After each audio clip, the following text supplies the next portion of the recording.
ভারত বিরোধিতা চরম জায়গায় নিয়ে গিয়েও নির্বাচনী বৈতরণী পার করতে পারলেন না মোহাম্মদ ইউনূসের ছাত্রনেতা সার্জিস।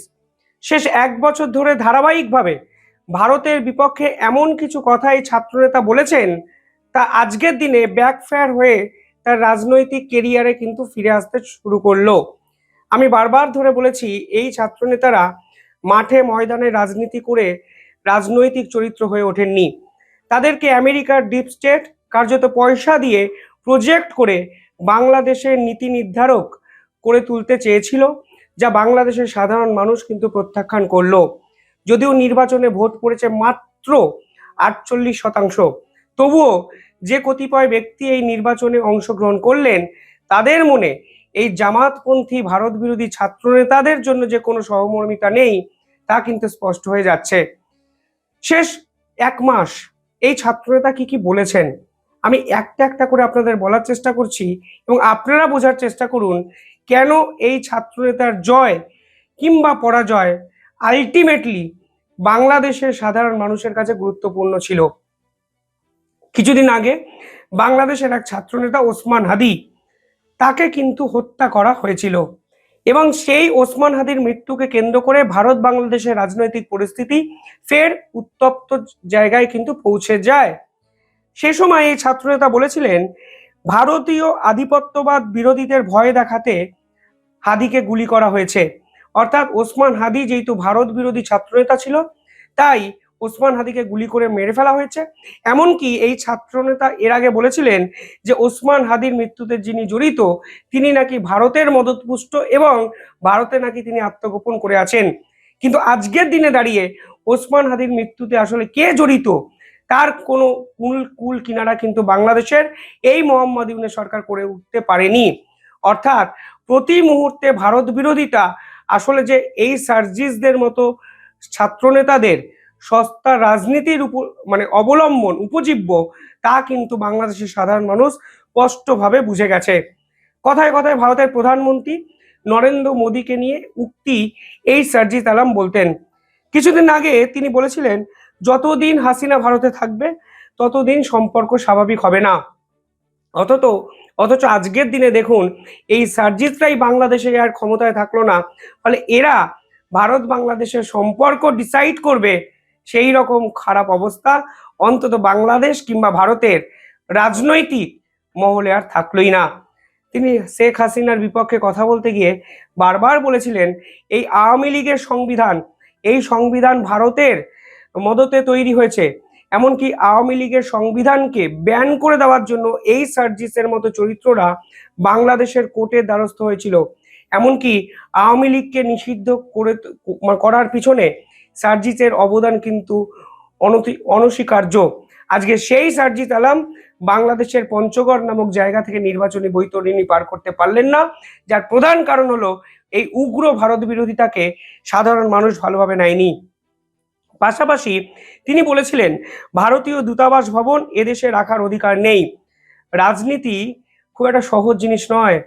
আপনি আপনার প্রতিবেশী দেশের দূতাবাসকে আপনার দেশ থেকে বন্ধ করতে চাইছেন, অথচ সাধারণ মানুষকে আপনি বলছেন না, ভারত যদি আপনাদেরকে সমর্থন না করে তাহলে আপনাদের প্রয়োজনীয় খাদ্য সামগ্রী, বিদ্যুৎ, জ্বালানি কোনো কিছুরই যোগান কিন্তু দেওয়া সম্ভব নয়।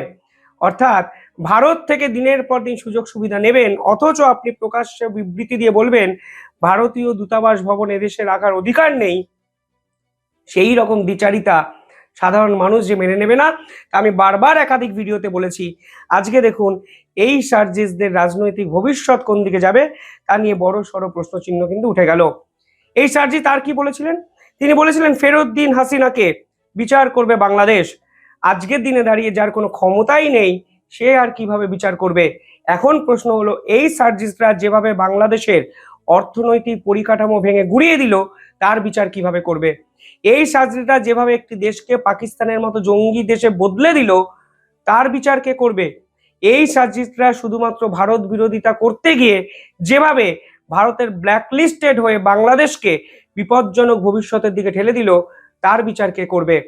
যিনি বিচার করতে চাইছেন তিনি এখন মানুষের ভোটে প্রত্যাখ্যিত। তার রাজনৈতিক কেরিয়ার কি হবে কেউ জানে না।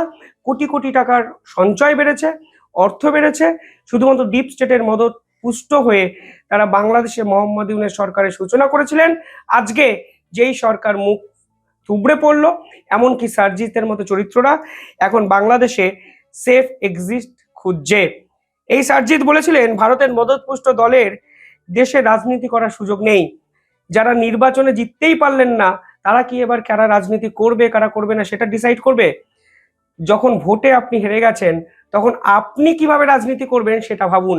অকারণে ভারত বিরোধিতা করতে গিয়ে আপনি আপনার যে 12টা বাজিয়েছেন, আজকেও যদি না বোঝেন তাহলে ভেরি সরি টু সে, আপনি মূর্খের জগতে আছেন, মূর্খের রাজনীতি করেছেন। রাজনীতি মানে কিছু বোঝেন না, রাজনীতি থেকে লক্ষ যোজন দূরে। আমি বারবার বলেছি, আজকেও বলছি, ভোটের রেজাল্ট দেখে আপনারা বুঝে নিন, রাজনীতি হলো লম্বা রেসের ঘোড়ার একটি খেলা, যেখানে শেখ হাসিনা কিংবা বিএনপির মতো যারা এক্সিস্ট করে যান, তারা কিন্তু অনেক বেশি রাজনৈতিক পরিপক্ক মস্তিষ্ক তার কিন্তু ইমপ্লিমেন্ট করে, যা সার্জিসদের মতো সস্তা রাজনীতিবিদরা করতে পারেন না। হুট করে পাইয়ে দেওয়া রাজনীতি নিয়ে দেশ চালানো যায় না। পাশাপাশি এখানে বলেছেন যে দেশের সার্বভৌমত্ব রক্ষায় ভারতের সঙ্গে বিন্দুমাত্র আপোষ নয়। অথচ বিএনপি লাগাতার ভারতের সঙ্গে কথোপকথন করেছে, শুধু তাই নয়, ভারতের বিদেশ মন্ত্রীর সঙ্গে বৈঠক করেছে, ভারতের প্রধানমন্ত্রীর সঙ্গে সম্পর্ক বজায় রেখেছে। এমনকি তাদের প্রতিবেশী রাষ্ট্র, সেই রাষ্ট্র ছাড়া যে তাদের চলা সম্ভব নয়, সেই মাস্টার স্ট্রোক, সেই ধুরন্ধর চালটি বিএনপির পক্ষ থেকে কিন্তু দিয়ে দেওয়া হয়েছে। যেই চাল এই সার্জিসরা বুঝেও না বোঝার ভান করে এড়িয়ে গেছেন।